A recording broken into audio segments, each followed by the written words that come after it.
Okay, media మిత్రులందరికీ నా నమస్కారం. 2019లో బ్లూ మీడియా పత్రిక సాక్షి నా పైన ఒక ఆర్టికల్ వేస్తాం జరిగింది. దాంట్లో ప్రధానంగా నేను మంత్రిగా ఉన్నప్పుడు విశాఖపట్నానికి అనేక సార్లు వచ్చాను. లాంజ్లో నా పైన దాదాపు 25 లక్షల రూపాయలు ఆనాటి తెలుగుదేశం పార్టీ ప్రభుత్వం ఖర్చు పెట్టిందనే వార్త వేస్తాం జరిగింది. అప్పుడే నేను లీగల్ నోటీస్ కూడా జారీ చేశాను. మీరు క్షమాపణ చెప్పాలి, నేను ఎక్కడ ఆధారాలు లేవు, రాజ్యాంగం చాలా స్పష్టంగా ఆధారాలతో ప్రింట్ చేయాలి అని చెప్తుంది. అంతేగాని ఆధారాలు లేకుండా ప్రింట్ చేస్తే అది డిఫమేటరీ నేచర్ అని చాలా స్పష్టంగా చెప్తుంది. మీరు ఎట్టి పరిస్థితుల్లో రిజైండర్ ప్రింట్ చేయండి అని ఆనాటి సాక్షి కానివ్వండి, అదేవిధంగా దేశవ్యాప్తంగా ప్రింట్ అయ్యే ప్రతి వారం ప్రింట్ అయ్యే మ్యాగజైన్ ద వీక్ కూడా మనం నోటీసులు జారీ చేస్తాం జరిగింది. ద వీక్ అవుతే ఇమీడియట్గా మా దగ్గరకు ఉన్న సమాచారం కరెక్ట్ కాదు, మీరు చెప్పిందే కరెక్టు, మేము రిజైండర్ ప్రింట్ చేస్తామని వాళ్ళు చాలా స్పష్టంగా ప్రింట్ చేస్తాం జరిగింది. కానీ బ్లూ మీడియా గురించి మీకు బాగా తెలుసు. తప్పుడు వార్త పదే పదే రాసి అది నిజం చేయాలని ప్రయత్నిస్తుంది. అదే రీతిలో వాళ్ళు ముందరికెళ్తున్నారు. అందుకే నేను గత 5 సంవత్సరాలుగా న్యాయ పోరాటం నేను చేస్తున్నా. ఇది 4వ వాయిదా. ఎన్నిసార్లే నేను వస్తాను, ఎందుకంటే నిజం నా వైపు ఉంది. గతంలో కూడా మీకు చెప్పాను. ఈ రోజు కూడా మంత్రి హోదాలో నేను వచ్చినప్పుడు పార్టీ ఆఫీసులో బస్సులో పడుకొని సొంత భోజనం నేను తింటున్నా తప్ప ప్రభుత్వం దగ్గర నుంచి కనీసం ఒక్క వాటర్ బాటిల్ కూడా నేను తీసుకోవట్లేదు. నేను ఇక్కడికి వచ్చిన వాహనం కూడా నా సొంత వాహనం, దాంట్లో డీజిల్ కూడా పోసుకుని నా సొంత నిధులతో, ఎక్కడ ప్రభుత్వం పైన ఆధారపడకూడదని మా తల్లి భువనేశ్వరి గారు నాకు చిన్నప్పటి నేర్పించారు. అదే రీతిలో ముందరకెళ్తున్నా. ఎట్టి పరిస్థితుల్లో ఈ కేసు నేను లాజికల్ ఎండ్కి తీసుకెళ్తాను. ఎన్నిసార్లు వాయిదాలు వేసినా నాకు ఇబ్బంది లేదు, ఎన్నిసార్లు రమ్మన్నా నాకు ఎలాంటి మొహమాటం లేదు. ఎందుకంటే నేను తప్పు చేయలేదు. నిజం గెలిచడానికి కొంచెం ఆలస్యమైనా నిజం గెలుస్తుందని బలంగా నమ్మే వ్యక్తిని. గతంలో కూడా నేను చూశాను, నాకు నేను కట్టుబడి ఉంటా. ఇప్పుడు మీడియా మిత్రులు కానీ ప్రశ్న ఉంటే సమాధానం చెప్పడానికి సిద్ధం. అవును సార్, అవును సార్.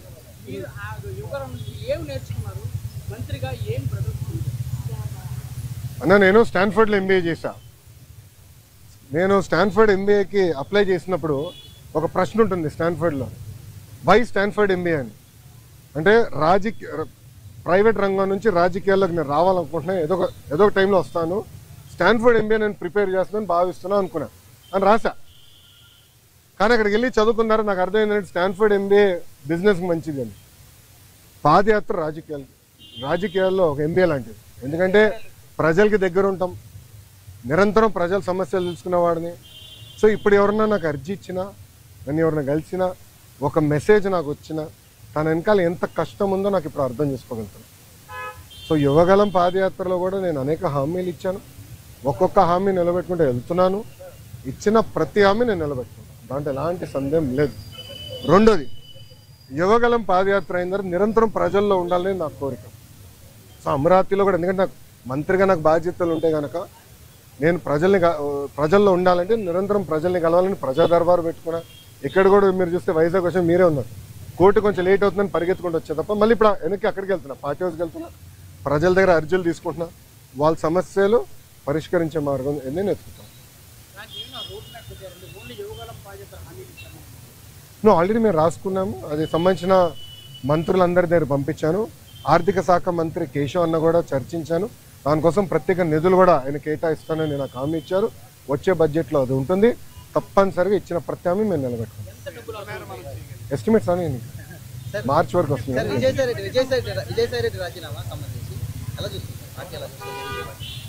ఏ పార్టీ? వైకాపానా తెలుగుదేశం పార్టీ? ఇప్పుడు ఒకటన్నా, తల్లి చెల్లికే జగన్మోహన్ రెడ్డి గారి పైన నమ్మకం లేదు, ఇంకా పార్టీలో ఉన్న నాయకులకు ఎలాంటి నమ్మకం ఉంటుంది? నేను ఎప్పటి నుంచో చెప్తున్నా, వైకాపా నాయకులు డబ్బుల కోసం పార్టీనే అమ్మేస్తాడు ఈయన అని. ఇప్పుడు అది నిజం అవుతుంది కదా. ఒక్కొక్కరు రాజీనామా చేసుకుంటూ వెళ్తున్నారు. దానిక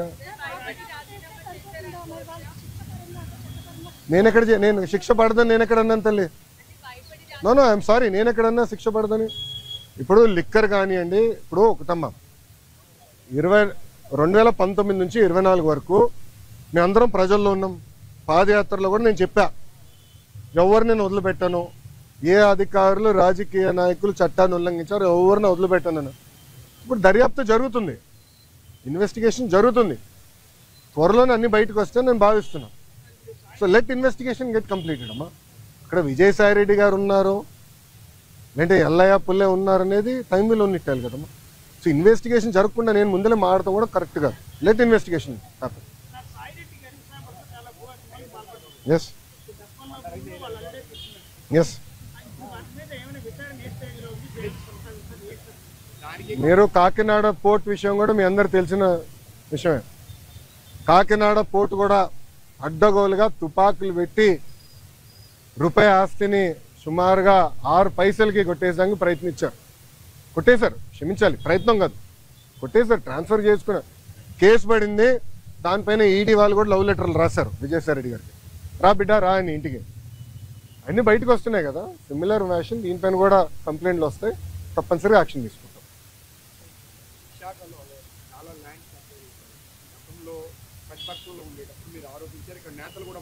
అవునండి.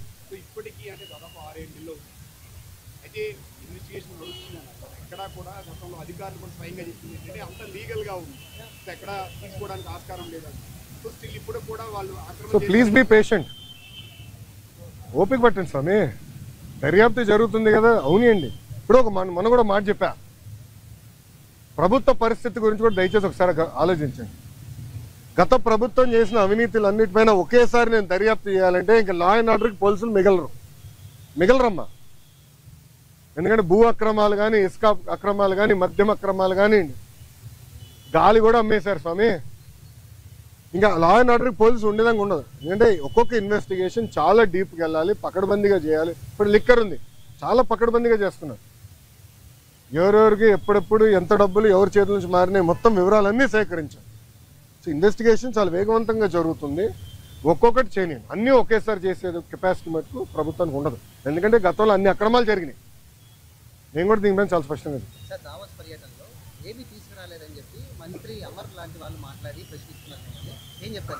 అరే కోడిగుడ్డుని నేను సూటిగా ప్రశ్నిస్తున్నా. మీరు మంత్రిగా ఉన్నప్పుడు మీరు ఏం తీసుకొచ్చారు ఆంధ్రాకి?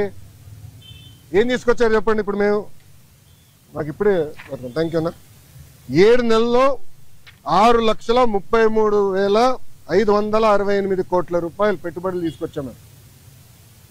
4,10,125 మందికి ఉద్యోగాలు కల్పించే పరిశ్రమలు ఆంధ్ర రాష్ట్రానికి ఎన్డీఏ ప్రభుత్వం తీసుకొచ్చింది. అది గర్వకారణం. కాగ్నిసెంట్ గురించి కూడా నేను ట్వీట్ పెట్టా కదా, చూడలేదన్న ట్వీట్? ఎవరు మీకు ఇచ్చిందే, మొన్న ఇచ్చిందే. సాక్షి ఉన్నాడు ఇక్కడ, సాక్షి రాలేదా? ఆయనే రిపోర్టరా? కేసు రాలేదా? సాక్షి ఎవరు లేడా? అరే ఆయనకి ఇద్దాం అనుకున్నానే కాగితం, ఇదన్నా చూడరా భయ్ కళ్ళు తెరువు అని అనుకున్నా. ఇప్పుడు మీరు చూడండి, బాబు గారి దావోస్కి దాదాపు 1997 నుంచి వెళ్తున్నారమ్మా. దావోస్కి వెళ్ళినప్పుడు ఎప్పుడు ఒప్పందాలు చేసుకోం. దావోస్ సెర్చ్ ఇస్తాం, ఇంట్రెస్ట్ ఎవరికి ఎలా ఉందో డిస్కస్ చేసి మళ్ళీ తిరిగి వచ్చిన తర్వాత ఒప్పందాలు చేసుకుంటాం. ఇప్పుడు దీంట్లో మీరు చూస్తే విచిత్రం, ఆసిల్లర్ మిత్తల్ది దీంట్లో ఒప్పందం లేదు. పైన అసలు ఆసిల్లర్ మిత్తల్ది 1,35,000 కోట్ల రూపాయలు పెట్టుబడి అనేది ఉంది.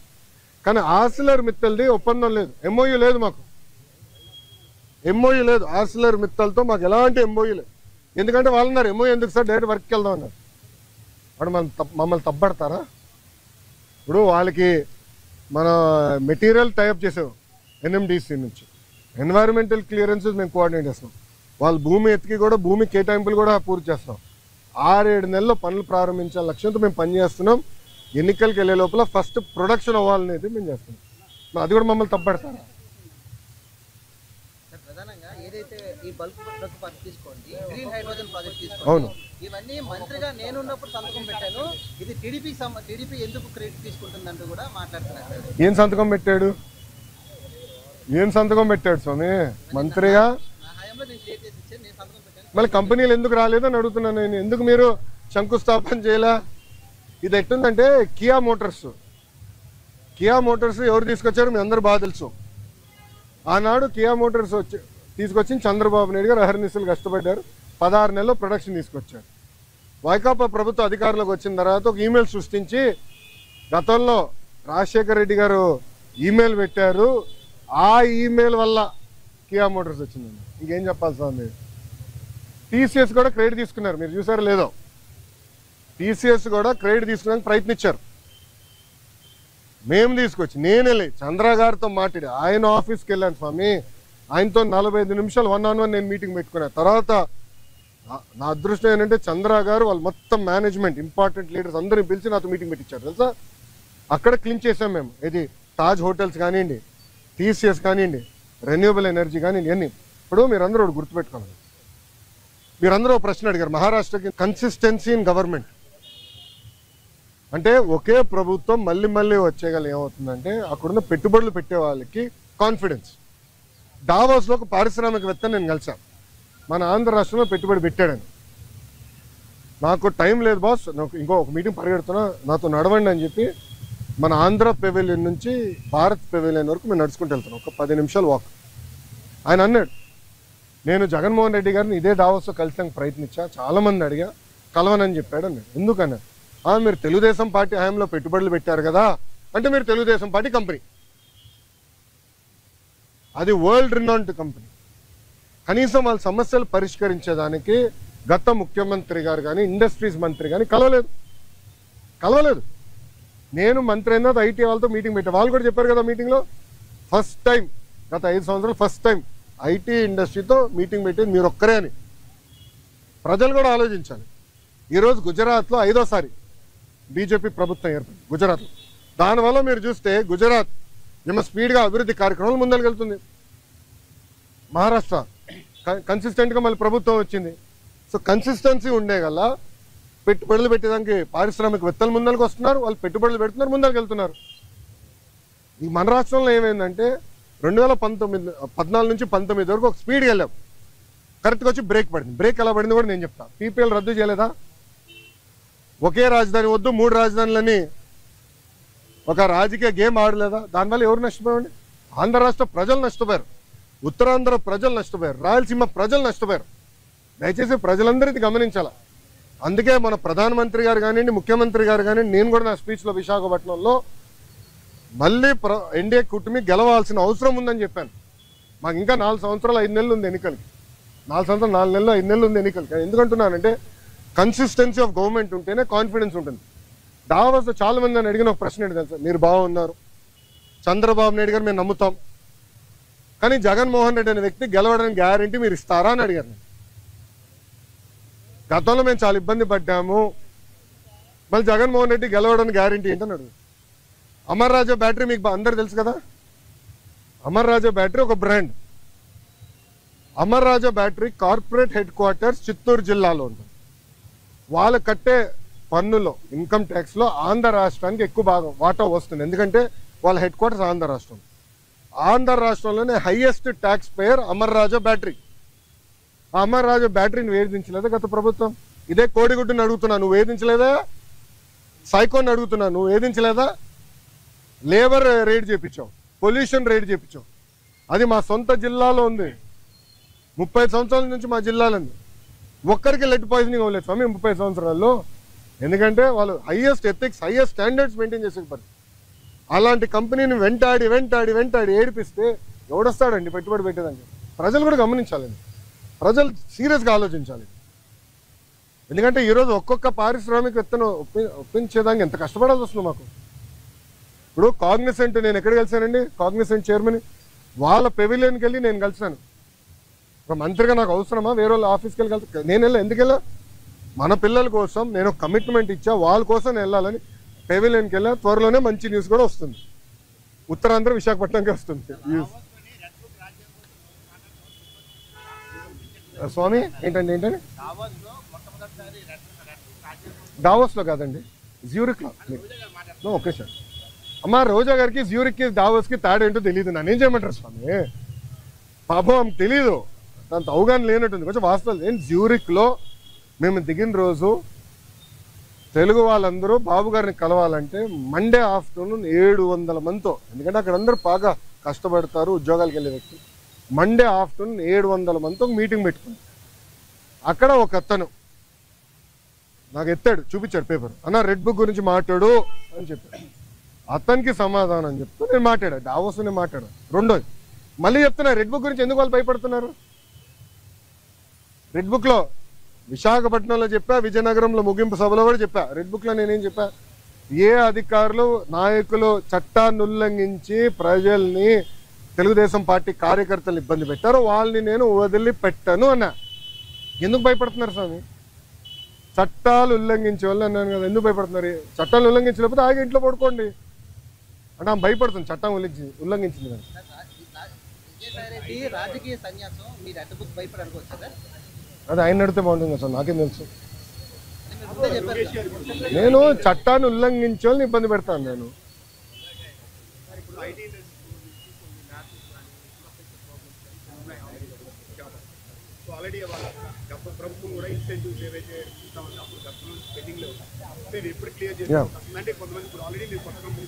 ఎస్ ఎస్ అన్న, ఇప్పుడు నేను ఆల్రెడీ వాళ్ళందరితో టచ్లో ఉన్నా. వాళ్ళు అడిగిన బేసిక్ కమ్యూనిటీస్, ఇప్పుడు బస్ అడిగారు, స్ట్రీట్ లైటింగ్ అడిగారు, ఆ బేసిక్. దాని తర్వాత రాత్రి మన మొబైల్ పోలీస్ యూనిట్ ఉంటే బాగుంటుంది అన్నారు. అవన్నీ మనం ఏర్పాటు చేసాం.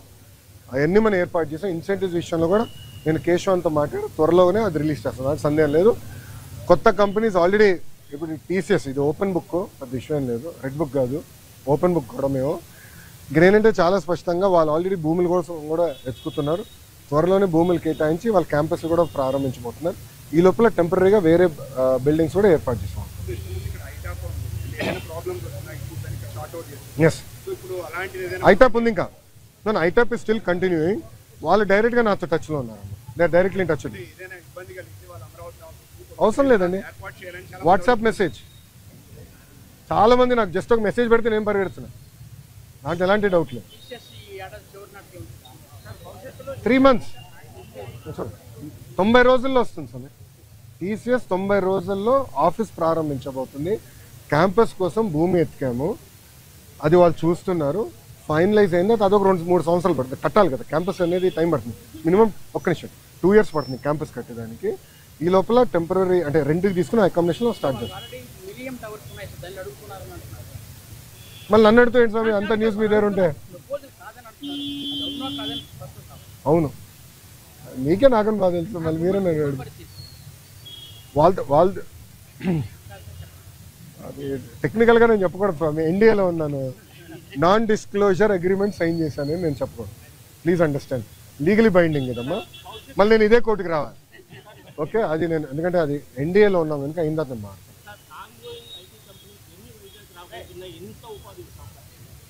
అన్న, నా అంచనా ప్రకారం 5 సంవత్సరాల్లో కనీసం 5 లక్షల మంది ఐటీ రంగంలో వైజాగ్లో ఉద్యోగాలు కల్పిస్తాం. 5 లక్షలు.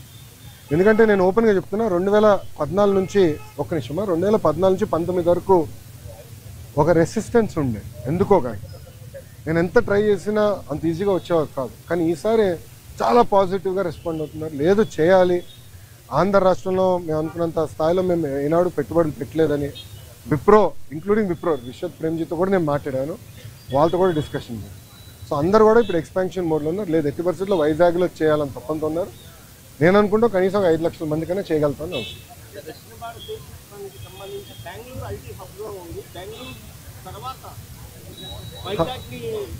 బెంగళూరు తర్వాత హైదరాబాదే స్వామి.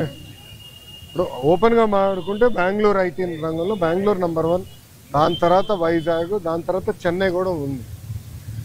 మన ప్రభుత్వ ఆలోచన ఏంటంటే ఇప్పుడు ఐటీ రంగంలో కొత్తవి వచ్చినాయి. ఇప్పుడు డీప్ టెక్నాలజీ, మనకి బిగ్ డేటా, మనకి ఆర్టిఫిషియల్ ఇంటెలిజెన్స్ ఇవన్నీ వచ్చినాయి. అవన్నీ వాడి మనం లీప్ ఫ్రాగ్ చేయాలనేది మనం ఒక లక్ష్యంగా పెట్టుకున్నాం. దాంట్లో భాగంగా డేటా సిటీ ఒకటి డిస్కస్ చేసాము, కాగ్నిసెంట్ వాళ్ళతో మాట్లాడాము, టీసీఎస్ వాళ్ళు వచ్చేసారు, ఇన్ఫోసిస్ వాళ్ళు క్యాంపస్ ఎత్తుకుతున్నారు, దాని తర్వాత విప్రోలో ఎక్స్పాండ్ చేస్తాం అనుకుంటున్నారు. ఇట్లా టాప్ 100 కంపెనీస్తో మేము డిస్కషన్ చేస్తాం. అది ఒక భాగం. రెండోది జీసీసీ గ్లోబల్ కేపబిలిటీ సెంటర్ అని పెట్టారు. అదేంటంటే ఫార్చ్యూన్ 2000 కంపెనీస్ ఉంటాయి. అంటే మనం జనరల్గా ఫార్చ్యూన్ 500 అంటాం, అంటే పెద్ద కంపెనీ. దాని కింద ఉంటాయి అంటే $200 మిలియన్ $300 మిలియన్ రెవెన్యూ ఉన్న కంపెనీలు కూడా ఉంటాయి. అంటే 2,500 కోట్ల నుంచి 3,000 కోట్ల రెవెన్యూ కంపెనీ. వాళ్ళందరూ కూడా భారతదేశంలో ఒక డెవలప్మెంట్ సెంటర్ పెట్టాలనుకుంటారు. దాన్ని జీసీసీ అంటారు. ఆ జీసీసీ కూడా డైరెక్ట్గా వాళ్ళు పెట్టుకుని ఏం చేస్తారంటే కాగ్నిసెంట్ అన్నో ఏఎన్ఎస్ఆర్ లాంటి సంస్థలతో వాళ్ళు మాట్లాడి మీరు పెట్టండి, మీ దగ్గర మేము కొంటామండి. సో వాళ్ళతో కూడా మేము టచ్లోకి వెళ్ళి వాళ్ళు కూడా మీరు జీసీసీ పెట్టండి, భూములు నేను చౌకగా ఇస్తా. నేను ఏ స్థాయికి వెళ్ళానంటే మీ అందరికీ అయినండి, మొదటి 500 ఐటీ కంపెనీలకి భారతదేశంలోనే ఎవరిని ఇవ్వని విధంగా అతి తక్కువ ధరకి భూమి ఇస్తాను నేను హామీ ఇచ్చా. అతి తక్కువ ధర ఫస్ట్ కేటాయింపు అయిన తర్వాత మీరు ఆశ్చర్యపోతారు. నేను కమిట్మెంట్ ఇచ్చా డావోస్లో మొదటి 500 కంపెనీలు. ఇది ఎందుకు చెప్తున్నానంటే విశాఖపట్నాన్ని తీసుకురండి. ఒక పక్కన మనకి టాలెంట్ ఉంది, దాంట్లో ఎలాంటి సందేహం లేదు. బట్ కంపెనీలు కూడా తీసుకురావాలంటే భూములు కానివ్వండి ఎక్కువ సిస్టమ్ మనం ఏర్పాటు చేయాల్సిన అవసరం. అది చేసాం. గతంలో హెచ్సిఎల్ కూడా నేను అట్టనే ఇచ్చాను. చాలామంది ఎగతాలు చేశారు. కానీ ఈరోజు వెళ్ళి మీరు చూడండి విజయవాడలో హెచ్సిఎల్ ఎక్స్పాండ్ చేస్తున్నారు. ఇప్పటికే 4,000 మంది పనిచేస్తున్నారు. అది ఎక్స్పాండ్ చేస్తున్నారు. అదే ఆనాడు మేము వేసిన ఇత్తనం. విశాఖపట్నంలో పెద్ద ఎత్తున ఐటీ పరిశ్రమలు వస్తాయి. Mark my words, date time stamp కూడా చేస్తాం. వాళ్ళు ఆపమంటున్నారు, మీరేం ప్రశ్నలు అడుగుతున్నారు. మీకెండ మీకు బాగా చోట్ల సరిపోతుందా? నాకు పర్లేదు, నాకు అలవాటే కదా, పాదయాత్రలో నడిచే కదా ఆగి ఉంది.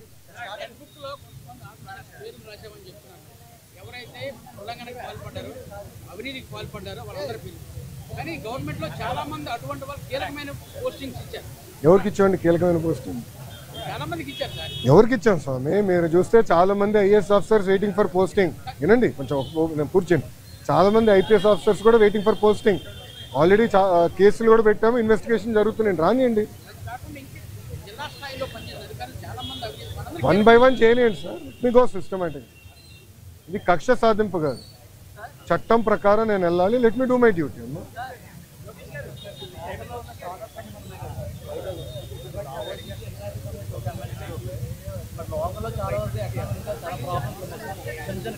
అవును అవును. దానికి ఏం చేసామంటే అమ్మా, నెక్స్ట్ బడ్జెట్లో రతన్ టాటా ఇన్నోవేషన్ హబ్ అని రతన్ టాటా గారి పేరుతో పెట్టామమ్మా. దానికి ఒక ఎకో సిస్టమ్ క్రియేట్ చేయాలి. దానికి ఒక పాలసీ మేము తీసుకొస్తాం. నెక్స్ట్ బడ్జెట్లో పెట్టి ఏప్రిల్ నుంచి మేము సీడ్ చేస్తాం. సో డబ్బులు కేటాయింపులు కానీ అన్నీ చేసే ఫస్ట్ మేము తీసుకుంటాం. Okay sir, sorry. అవును సార్.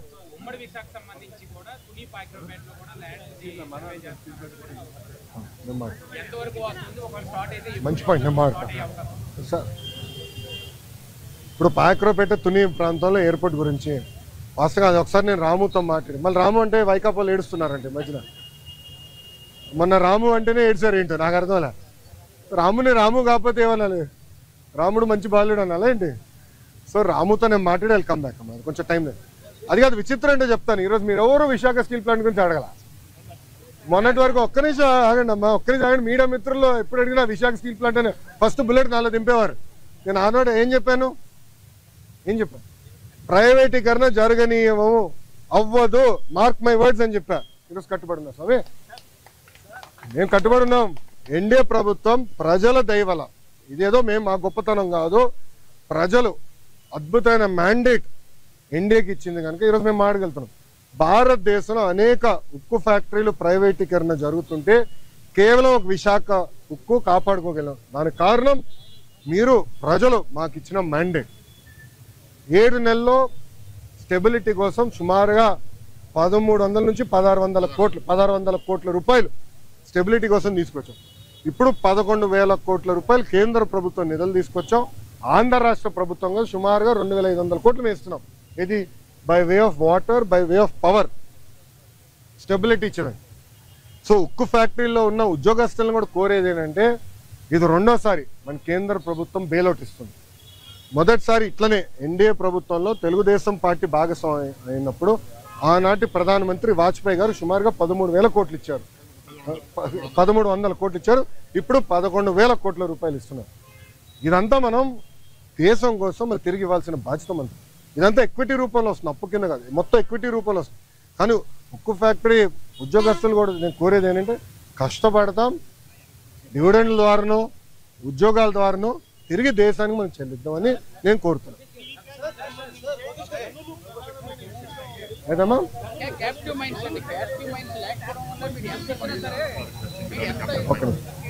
అన్న ఒక్క నిమిషం. I'm sorry, that is the wrong argument.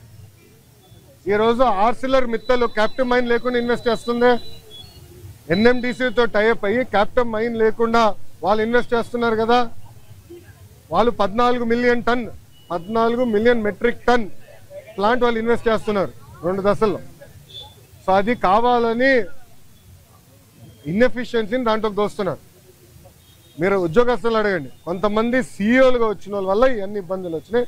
పకడ్బందీగా ఏర్పాటు చేయాలి. అది నిర్మలా సీతారామన్ గారితో కూడా చంద్రబాబు నాయుడు గారు మొన్న ఢిల్లీలో మాట్లాడారు. మీరు చూస్తారు కదా, విశాఖ ఉక్కుని సెట్ చేస్తాం, highest profit making iron steel factory చేసే బాధ్యత మేము తీసుకుంటాం.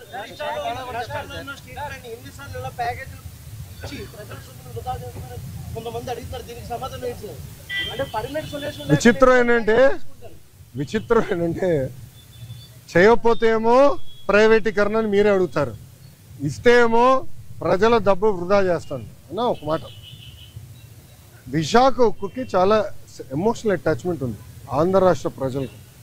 ఆనాడు విశాఖ ఉక్కు ఆంధ్రుల హక్కు అని ఎంతోమంది త్యాగాలతో విశాఖ ఉక్కు ఏర్పడింది.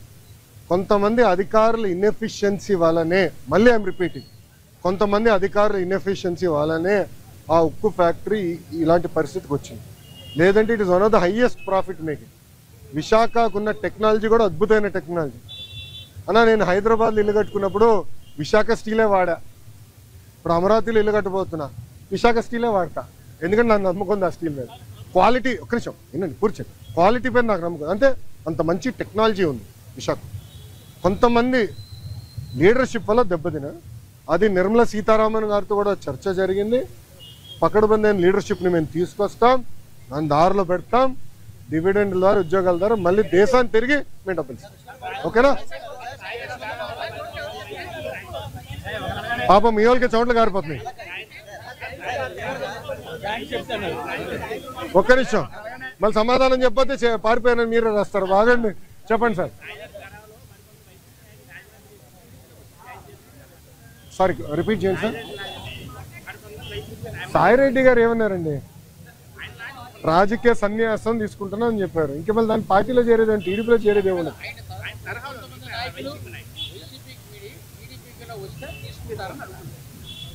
అది case by case we will decide. ఎందుకంటే మా కార్యకర్తలను ఇబ్బంది పెట్టిన నేను ఎందుకు తీసుకుంటా? మా కార్యకర్తల పైన కేసులు పెట్టిన ఎందుకు తీసుకుంటా? అరే నా పైన కూడా కేసులు ఉన్నాయి స్వామి, ఎస్సీ ఎస్టీ కేసు ఉంది నా పైన, అటెంప్ట్ టు మర్డర్ కేసు ఉంది, అవన్నీ ఇప్పుడు జరుగుతున్నాయి కదా సార్.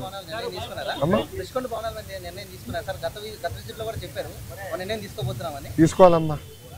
ప్రజలకు ఓపెన్ చేయమంటారా? చూడాలేమో ప్రజలు కూడా. ఒక 3 నెలలు ఓపెన్ చేద్దాం.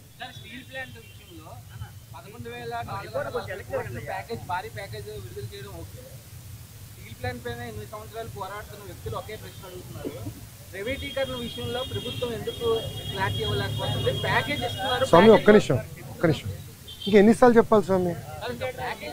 ఐఎమ్ సారీ, ఒక్క నిమిషం.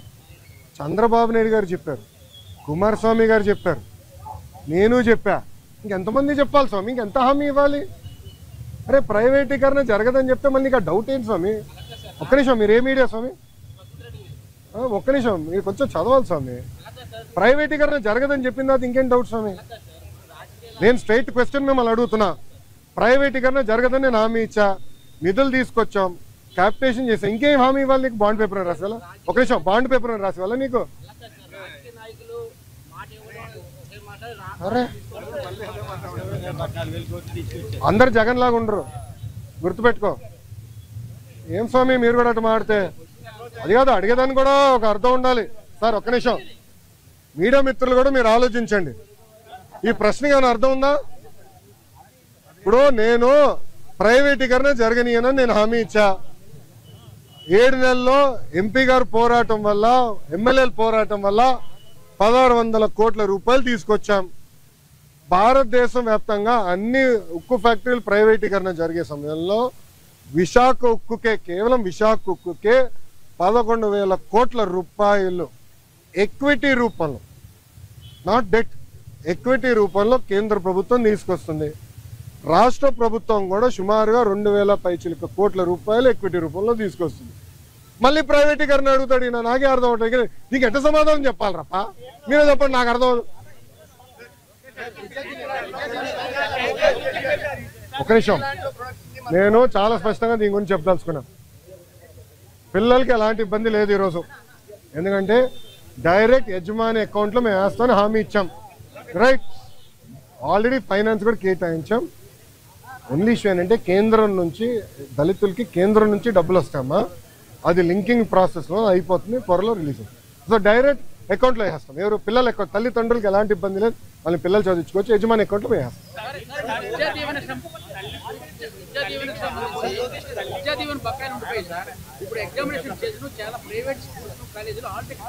ఒక నిమిషం, ఎవరు ఇవ్వట్లేదు నాకు చెప్పండి, కఠినంగా యాక్షన్ తీసుకుంటా. ఒక నిమిషం, నేను యాక్షన్ తీసుకుంటా. ఒక నిమిషం, నేను యాక్షన్ తీసుకుంటా. ఒక నిమిషం అమ్మా, నేను పూర్తి చేయనండి. సార్ ఆగండి సార్, సార్ మీరు వినండి. మేము కలెక్టర్ గారికి క్లియర్గా చెప్పాము, ఆల్ మేనేజ్మెంట్స్తో మాట్లాడమని చెప్పాము. ఎవరైనా అట్లా చేస్తే కఠినంగా మేము యాక్షన్ తీసుకుంటాం, దాంట్లో ఎలాంటి సందేహం లేదు. పిల్లలు ఆగే ఎగ్జామ్ రాసుకోవచ్చు, డైరెక్ట్గా కాలేజ్ అకౌంట్లో డబ్బులు వేసే బాధ్యత మాది. ఓకేనా? ఇప్పుడు ఒక నిమిషం, గత ప్రభుత్వం, ఒక నిమిషం చప్పట్లు కొట్టే మనలో, గత ప్రభుత్వం సుమారుగా 3,000 కోట్ల రూపాయలు బకాయిలు పెట్టిపోయింది. ఎందుకు పెట్టారో వాళ్ళని అడగండి, కోడిగుడ్డుని అడగండి ఒకసారి, ఎందుకు బకాయిలు పెట్టిపోయినాడు. 3,000 కోట్ల రూపాయలు మేము కట్టాల్సిన అవసరం, కడతాం, టైం పడుతుంది.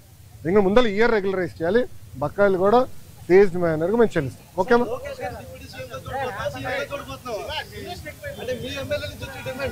తెలుగుదేశం పార్టీ కార్యకర్తగా చూస్తున్నాను అంతే, నాకు అవసరం లేదు అన్నా. ఒక్క నిమిషం, చంద్రబాబు నాయుడు గారు నాకు ఏ బాధ్యత ఇచ్చినా అహర్నిశలు నేను కష్టపడతా, పని చేస్తా, పార్టీని బలోపేతం చేస్తా, అంతేగాని పార్టీకి చెడ్డ పేరు మటుకు నేను తీసుకురాను.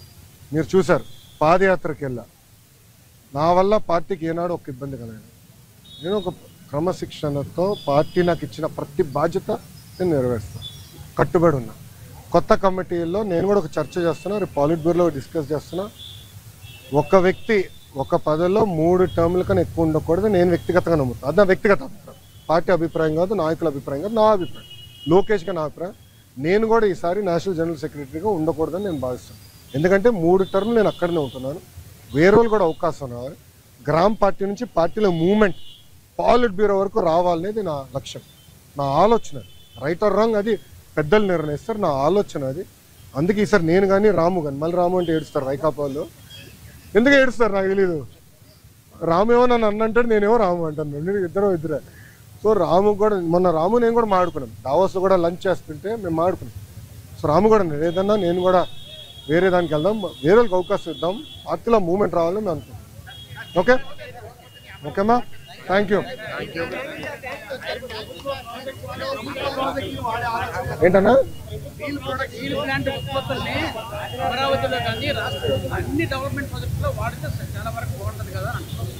అన్న కరెక్ట్ అన్నా, కానీ దానికి ఏమవుతుందంటే అది లీగలీ బైండింగ్ ఆపవచ్చు, అది ప్రాబ్లం. అంటే రేపు ఇప్పుడు ఓపెన్ మార్కెట్ ఉన్నప్పుడు ఏమవుతుందంటే, రేపు ఎవరన్నా కోర్టుకు వెళ్ళి ఒకటి కేసు ఇస్తాడు, ఇంకో వాళ్ళు ₹1 తక్కువ ఇస్తున్నారంటే ఫినిష్డ్, అడిగే వాళ్ళు గొడవలు అవుతుంది. ఆ ప్రాబ్లమ్స్ ఉన్నాయి, అది కూడా డిస్కస్ చేసాం మేము. అది టెండర్ ప్రాసెస్ ఫాలో అయిపోతే మనం అందరూ ఇబ్బంది పడతాం. ఓకేనా, హ్యాపీనా? All question answer. సాక్షి రాలా, నెక్స్ట్ టైం పట్టుకురండి, నెక్స్ట్ టైం పట్టుకురండి సాక్షిని. నేను ఎక్కడనే ఉన్నా కదా, ఏం మరో సాక్షి TV9 రాలా? వచ్చాడు, TV9 వచ్చాడు, రెడీగా ఉన్నాడు. Okay boss, thank you sir, జై హింద్.